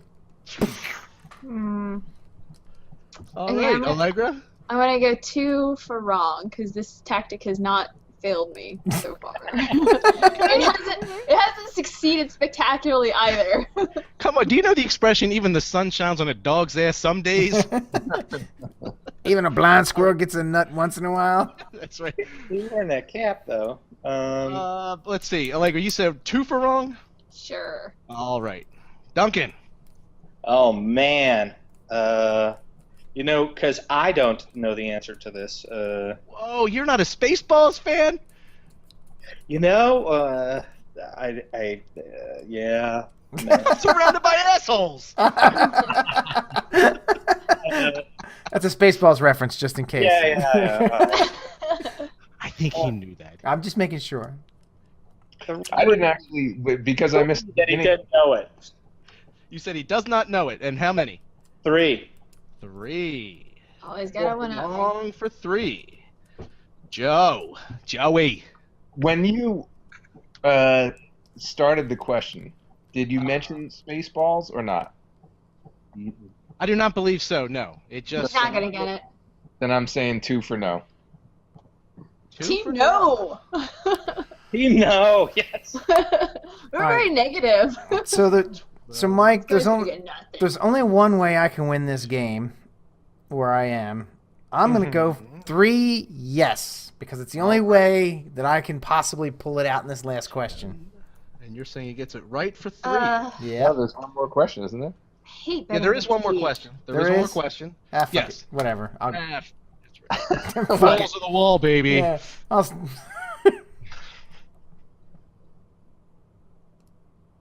Winnebago. That is correct. Yes! My gamble paid off. How do you always do this, Pete? I swear to God, I've not seen this. I No, don't believe you for a hot second. I just rendered this movie today at work. I'm a state employee. What can I tell you? Not only that, but when Mike filmed these, I was in another part of the convention. Yeah. Let's see. All right, so Allegra, you're down to 9. And Duncan, you're down to 9. And Joey, you're down to 10. Team No is gonna make a comeback. And Petey is up to 13. Oh, disgusting. You can all still win. Anybody's game. And I love this guess game. what? Love this The game. last question is a volley. Such a cheater, Pete. It's not a cheater. Trust me. Cheating. Listen. He gets the feed. It's just it goes in the high-speed feed there. Hey, he wrote the questions. He knows the answers. He doesn't know if Ben knows the ansers. Right, I have no guarantee idea it. what Does he know Ben? Kind of. Yeah, but it almost doesn't matter. Yeah, it doesn't really. It hasn't helped him for the first 3. All right, here we go. Okay, this one, I'm going to ask you to list as many as you can. I will tell you that there are 6. So I want you to name the 6 characters from the original American version of the board game Clue. All right. You gotta tell them how this Now- betting works. Yes, for this one, you bet up to you can bet up to 6. What is it? A bet up to 6 points. Yep. For each point, or you bet basically how many he's going to get right, and you'll get that many points back. But it's not exactly how many. It's that many or more. So the lower you bet, the that's more true. likely you'll win, right? Right. But the less you win. The higher you bet, the more likely you'll lose, but the more points you could win if you pull it off. Right. So you could say, I think you're going to get 4, 3. You could go conservative or liberal. Is this So, the last question? This is Yeah. this is gonna be- The last question. And it's you, Allegra. I promise you, next time we play this, Allegra, you'll go last. Good. We got a bunch of these. Stupid Pete. It won't help you, but that's what you would like. It will. He has some sort of uncanny ability to always pull Spider this out sense. at the last second. Okay, so all right, so I mean- 6 of them. I feel like this is a really easy question that he could get, but he's really drunk. And how many does Pete have? 13? Yeah. Pete has 13, you have 9. Okay, I'm gonna say 4. Okay. All right, so you're saying 4. And Duncan. Yeah, that was what I was going to go with 4 as well, because that's about all I can remember at the moment, and I'm not drunk. I'm sorry, buddy. Joe. Yeah, see, now I'm torn, because I feel like I was going to also say 4, but I think... But you just Okay, I want need more than 4 to beat Pete. But I feel like you're really channeling Ben. So, Yeah, I don't know. I'm just wondering whether or not he's going to pull it off, because he might, in the same way of his whole, bag of holding explanation, he could come around to, T-Joe characters or something. I don't even know what to say. Do we lose points if he gets it wrong? You only if he gets one of them right and you said 1, then you get 1 point. If you said 2 and he gets 1 right, you get 0. That's how that works. Yeah, you don't lose points on this one. Right. Oh, got it. Okay. Oh, well, this is the last question, so you might as well just bet all of them. No, if I bet it all, he only gets 4. Then I don't win. Then you get Right. nothing. I'm gonna go for 3. Okay. Yeah. All right. And you have 10 currently. Yeah. You're going for 3. Yeah, I Peter. don't think I'm gonna beat Pete. All right, so I want to give everybody a good shot at this, especially our guests. So I'm gonna go for 5. You're so All kind. right. Pete with Wait, I want to 13 change mine. I want to change mine. goes for 5. You want to change yours? Yeah. Yes? 2? Yeah, 5. 5. Interesting. Or should I say, fascinating. Or blatantly transparent. It's one of those Or- things. Or check it out, He-Man! Professor Plum, Miss Scarlet, Colonel Mustard, the maid, something white, Miss White, I guess.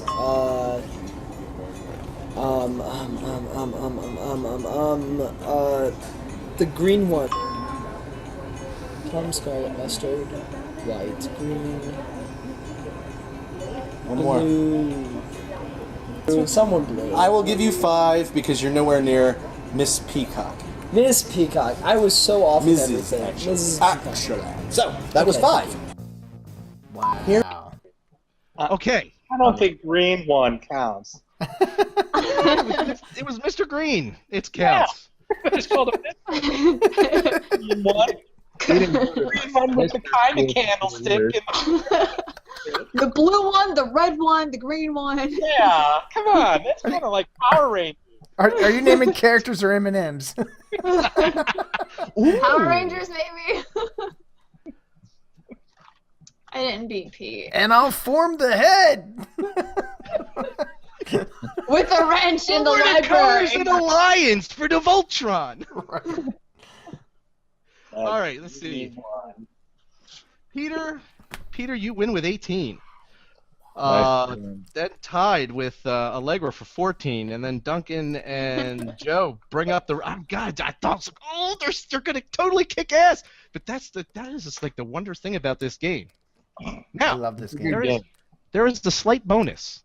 I was able to today assemble some of the gag reels from the rest of the filming with Ben. Oh boy. Okay. So enjoy this. Here we go. Games and toys or comics? Sounds good. Games and toys or comics? Sounds good to me. Games and toys or You already comics. said that. One or Don't the walk other. in front of the camera. Dude, I'm sorry. The No fucking idea. Pelikiders. What does that say right there?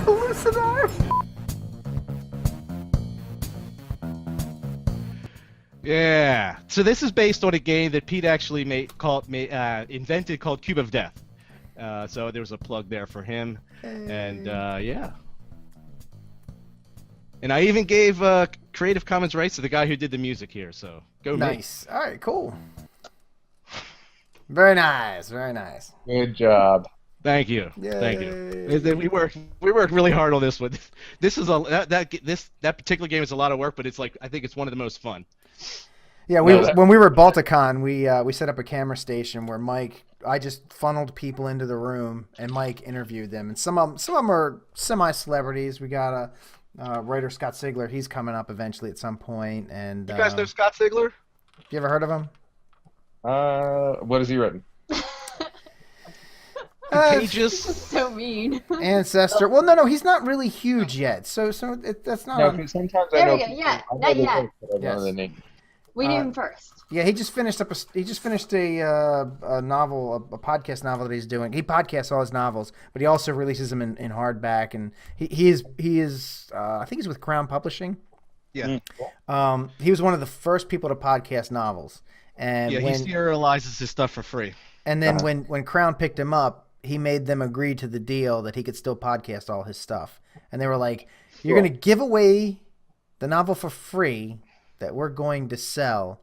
And he was like, "Yeah, but I'm bringing you a 10,000 people fan base right off the get." And he was like, they were like, "Okay."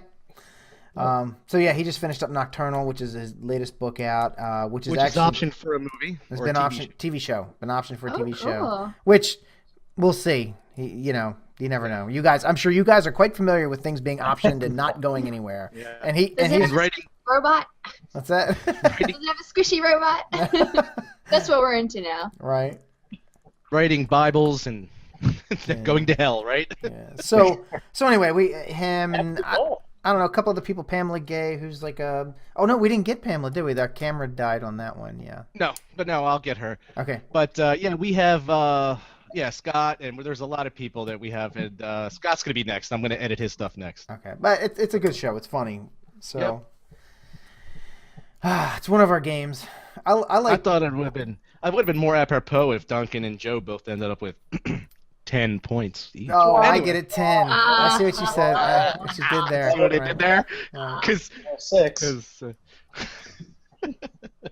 or 6, that's fine. Or 6. Yeah. All right, so let's wrap this puppy up.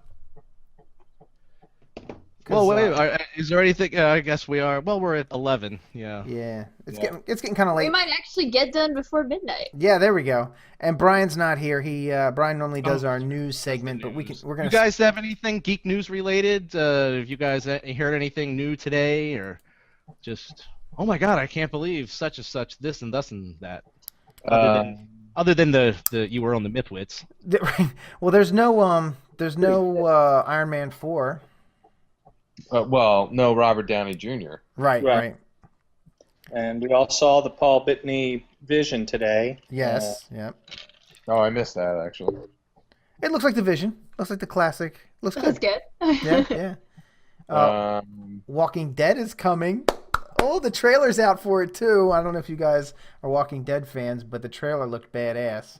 Was it for the new season or the spinoff? No, season 5. Oh, not I haven't heard anything about the spinoff, but season 5 trailer went up today. It's it's pretty. What else did I hear?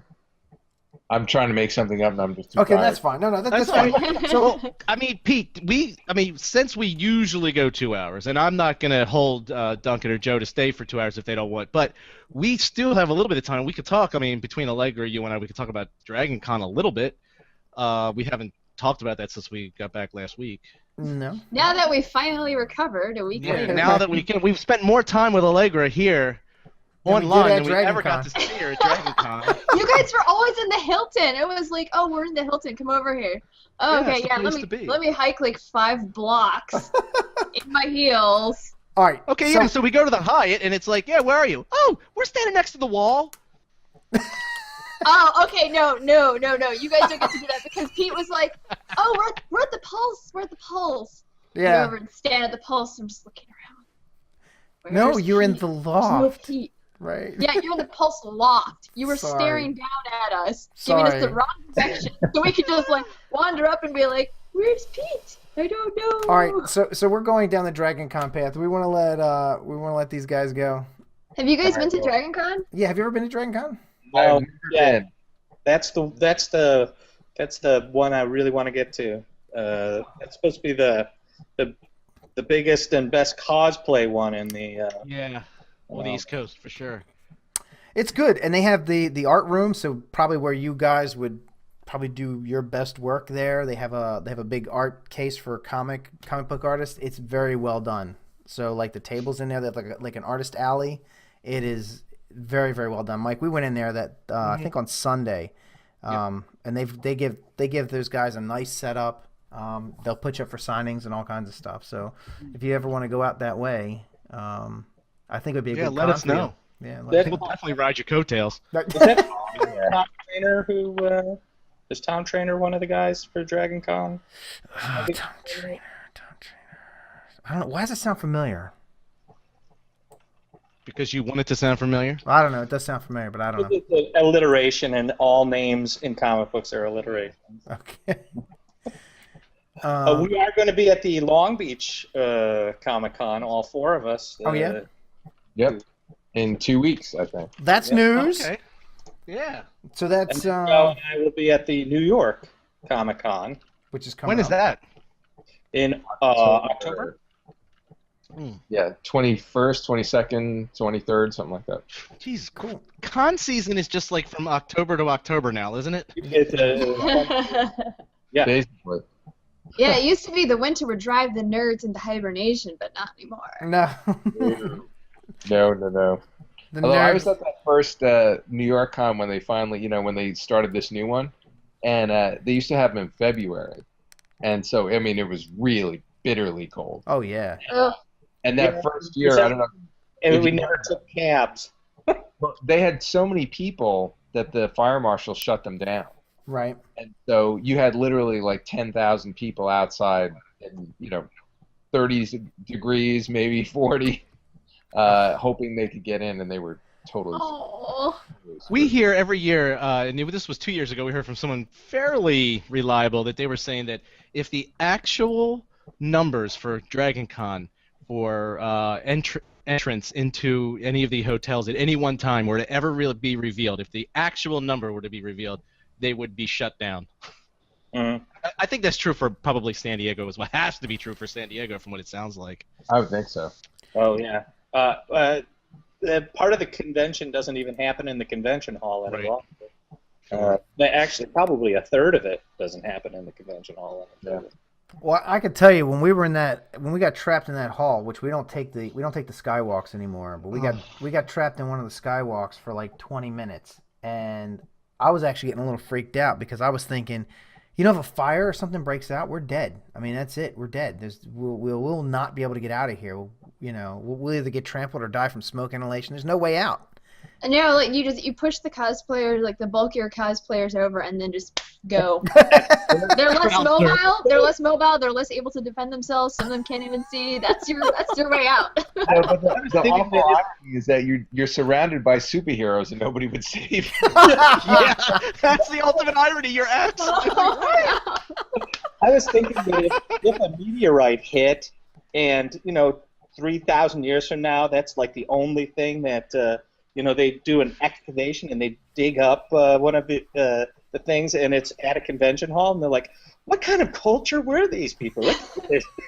Oh my God, you guys! If one of you has to draw that, that would be hysterical. The great irony. Right. Well, you guys should try and make it out to Dragon Con, especially next year, because the Big Hero 6 movie will be out in November, right? Yeah. So it's probably going to be a popular thing to cosplay. So there might actually be some giant puffy robots walking Oh around. my God. I saw There will one. be most hated people at the show because they will bump into everybody. Trash bags. And no, I'm not kidding. It really was. I guess that's one way to keep your costs down. Right. Hey, Allegra, maybe I could be that instead of Hodor next year, huh? I'm like, Allegra, what do you think I could do? What kind of fat man, cosplay? She's like, I don't know, Hodor. I'm like, oh, really? I didn't say that. I did not say that. I just want to point out though, for the money conscious cosplayers, putting a plastic bag over your head to be Baymax is a bad idea. Right, yes, that is a horrible idea. Is it or is it? Bag. No, no. I only got No. one word for you, Pete. What's that? ABC party. That's 2 words. Oh God, yeah. I At found that it Dragon might Con they have a pre-party called the ABC. It's the all but clothes party. anything but clothes. And there's a lot of trash bags being worn. My friends went to that this year. One of them wore a trash bag. Okay, well there we go. Like I said. I have a video. We have a video. I was going through the backup files, right, and I found the old stuff that we had when we first started doing this, and I found You going, I found the video of Mike trying to record me throwing up. I never actually did. I was like this close, but somebody with some serious BO walked past us out of that party, and I was like, and Mike was. Did you throw up or prevented you from throwing up? Like some people stop you just before you're going to sneeze. Right. No. I was. That was the clause. I was well on my way to Vomitville, but I managed to keep it under control. But Mike, if I have to show this footage sometime, Mike. The camera, we'll show it. The camera comes up and it's going like this, and Mike is like, "Come on, camera, come on, work!" He was trying his damnedest to catch me on film What's one throwing of their up. stupid flip cams? All right. Good stuff, man. All right, well, Duncan. Yep. Let's let you guys go. We don't want to hold you, man. We really appreciate you guys being on, and I mean, from the bottom of our hearts, it means a lot to us. You guys are able to come on our show, and we would love to have you back at some point, one or both of you, or even what do we call it, Casey or Siegel, right? Yep. You should come back and have review them the on, movie after it comes out. Yeah, that would be awesome. We'll do that. You could review the movie that you created the characters for. Yeah. So if you tell what is her name? Is it Janet? No, Brenda. What is it? Brenda. Brenda, yeah. If you tell her, hey, these guys are really good. Anytime they call you, patch them through. No, I think Mike. I think the message is going to go another direction. You got to go Brenda, what the fuck? I mean, really?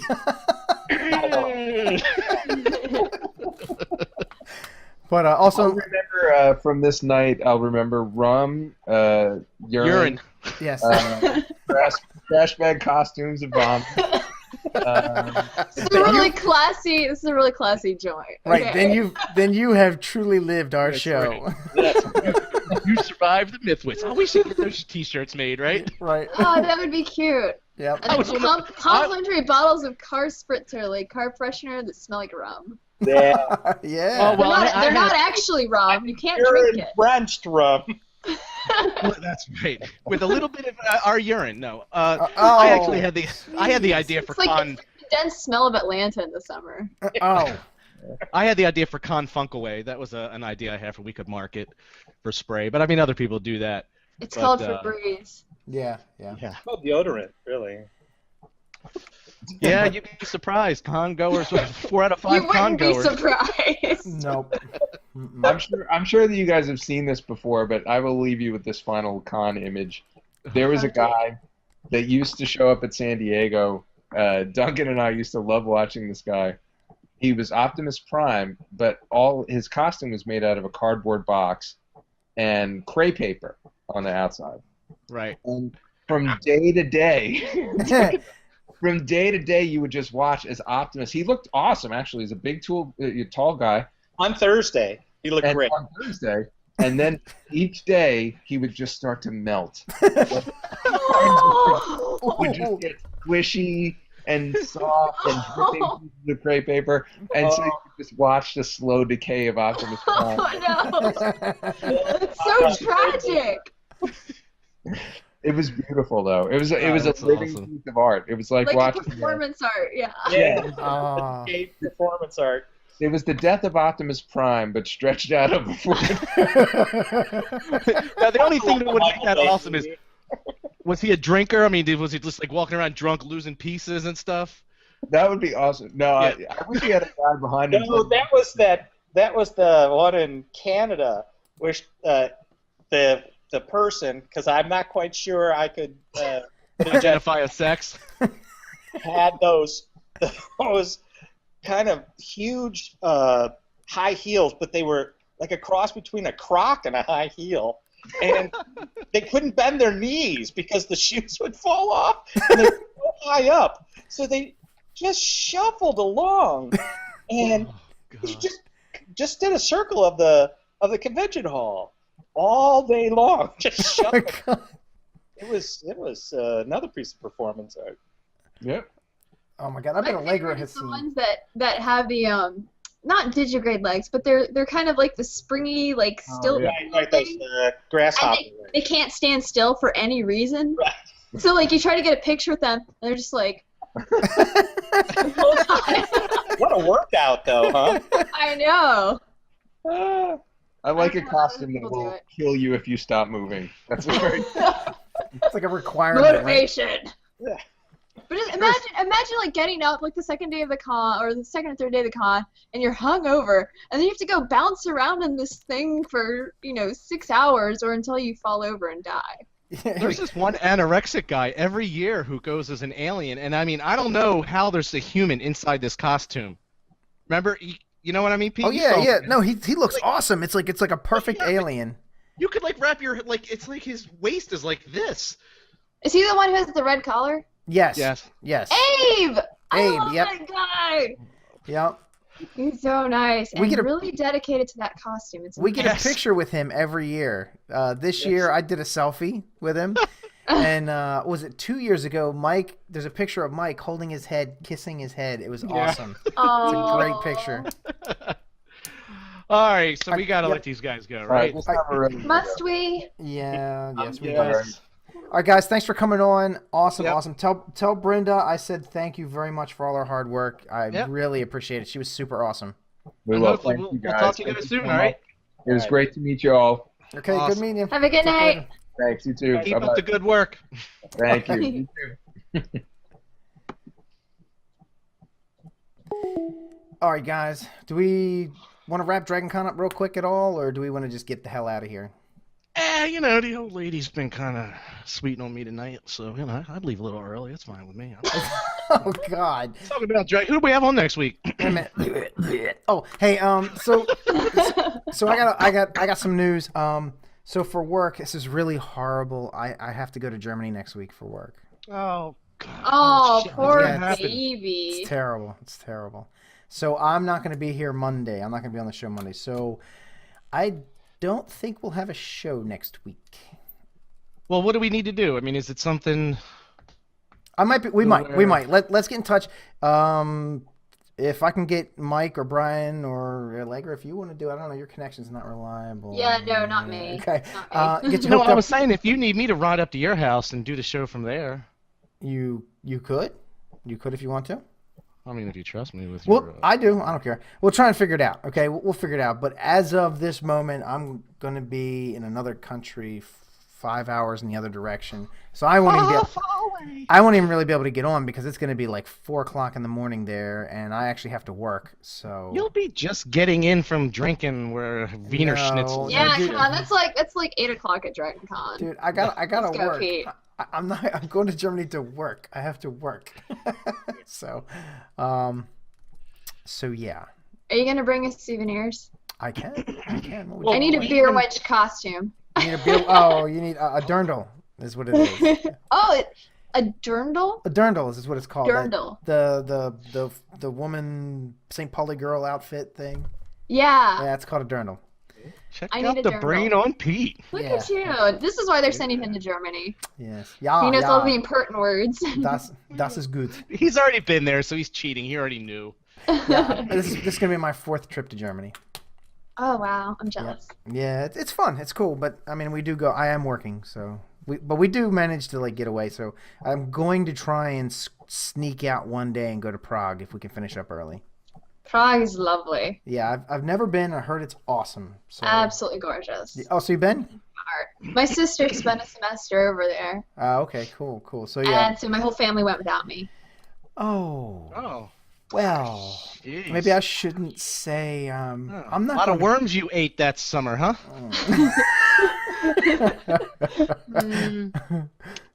Fine. I've been with Prague. Fuck you all. Bastards. So we'll try and have if we don't a show. have a show, is there something we can put in the feed, or is Yeah, there something dude, I mean, like I said, we can work it up. Maybe I can get up there. You know, We'll figure something out. We'll figure something you'll out. still have to have something set up so that you can just go, like, have all these stickers and stuff. Push this button here. Do this. Yeah. I can do the. I can write it all up for you. Okay. All right. So it's not a big deal. As a matter of fact, if you want to come up, if we're gonna do this, maybe you should come up one night and I can show you how it's all done. Yes. Because it's fairly easy. And I'll set up everything. I'll set up the live stream and everything. So anyway, we'll find out. We'll let you guys know. Check us out on Facebook. Right. All right? Yeah. Okay, I'm not that's going it. to let you guys down. That's You're it. Who's watching? 1, 2 people watching? No? We got 3 watching. 4. I'm going to let you 3 people do. Oh, 4. What? Yeah, Good night, sweet sparrows. We had 6 at some point. All right, so anyway, that's it for the MythWits. We will talk to you all next time. I'm going to run the closer. Bye. Bye, y'all. You've just enjoyed the MythWits. Join us for a live broadcast next week and every week, Mondays at 9:30 p.m. Eastern Standard Time. If you miss our live show, you can always catch the encore episodes and the podcast version at our website and on iTunes. Make sure to check out our website at mythwits.com, and of course visit us on Facebook, Twitter, YouTube, Instagram, and iTunes. MythWits is a Studio187.com production and is protected under an attribution, non-commercial, no derivatives, Creative Commons work. You can download and share it with whoever you like. Just don't change it and don't try to make money with it. Make sure to check out Studio187.com for more cool stuff. See you next week.